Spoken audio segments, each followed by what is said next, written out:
All right, so Alan Dershowitz, Harvard law professor and Lolita Island preferred member, went on Fox to talk about Donald Trump's potential indictment, which he obviously thinks is terribly unfair. Just so happens he has a new book out called Get Trump: The Threat to Civil Liberties, Due Process, and Our Constitutional Rule of Law. So we see where his priorities are, and so he made a strong comparison to others in history who were also the targets of unfair treatment by the law.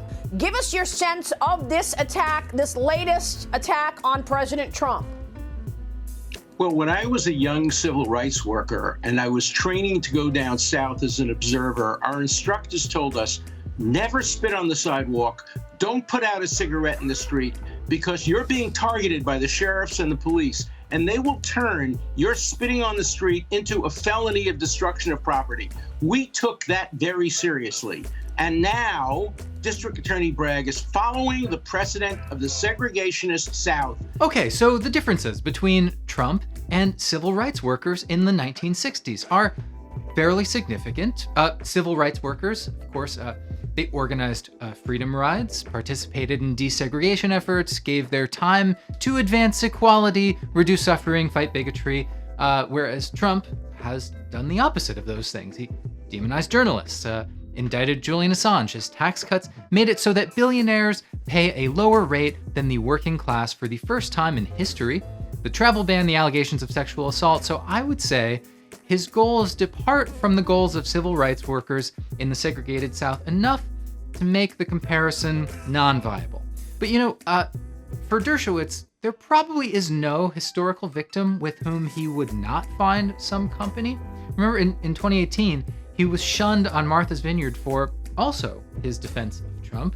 He called his shunning McCarthyism, which is funny because I don't think defending Trump is very subversive or taboo behavior that's going to get you labeled unpatriotic. I mean, maybe in his particular neighborhood in Martha's Vineyard, but Trump was president. Half of voters voted for him. Unless the meaning of McCarthyism has just been so diluted to the point that it's just any criticism of anything. And I'm pretty sure communists and those accused of being communists who were finding themselves on blacklists in the 50s weren't also getting tons of high-profile news appearances and write-ups in national newspapers about how people at the grocery store don't want to fucking talk to them anymore because they suck. But the kind of mentality it takes to arrive at these places is what you would need to make a career like he has out of defending rich, guilty abusers. Whether that's Klaus von Bülow, who was convicted of trying to kill his wife, or Jeffrey McDonald, convicted of killing his wife. Dershowitz himself allegedly physically abused his first wife. His commitment to Israel. Israel, of course, doesn't have a wife to abuse, they just have Palestine.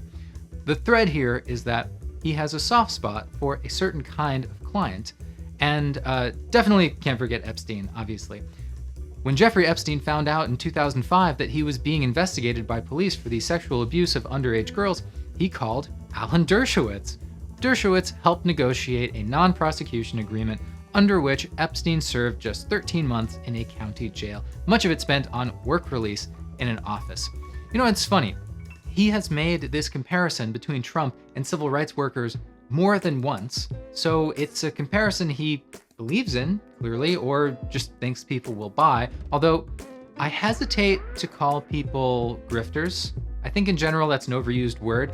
You don't know what's actually going on in someone's mind, and I want to be generous and make room for people to just have organically cut the tethers of sanity and truly experience this world as one in which Trump is a target similar to that of civil rights workers in the 60s. But okay, in fairness, he's touching on something that I think is fairly obvious, which is that, officially, this potential indictment has to do with hush money.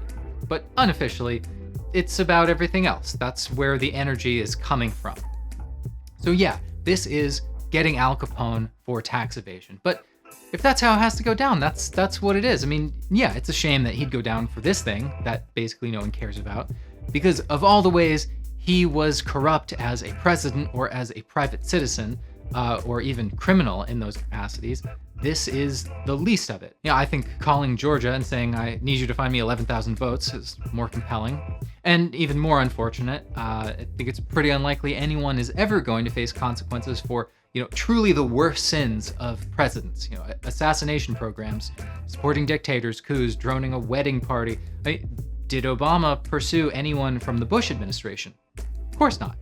For a president to go down for the first time in US history, it would have to be essentially something like this thing with Stormy Daniels that's just totally avoidable by most ambitious people with a competent inner circle.